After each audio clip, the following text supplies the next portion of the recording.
Hi guys, pag-usapan lang natin guys yung na-receive ko dito sa aking page. Yung nakikita nito sa taas na not eligible.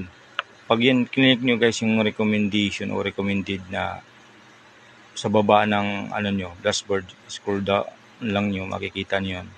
Pag click nyo yun, makikita nyo, i-click nyo monetize, makikita nyo yung not eligible your page or makaka-receive kayo na ito o chinik po yun not eligible. Ito yung mababasa nyo na ang ni-request natin or ang ating page o profile ay hindi ni-recommenda na nila Meta o ni Facebook.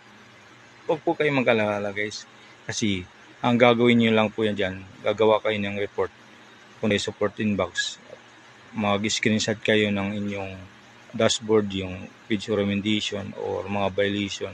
Click niyo yun, kung alert at saka yung kung wala man violation, attach niyo po yun at i-report niyo po kay Meta. Yun lang po ang gawin niyo, huwag kayo mag-alala. Kasi ako, nano ko na din po sa ibang content creator na hindi daw nila tinanong kay Meta.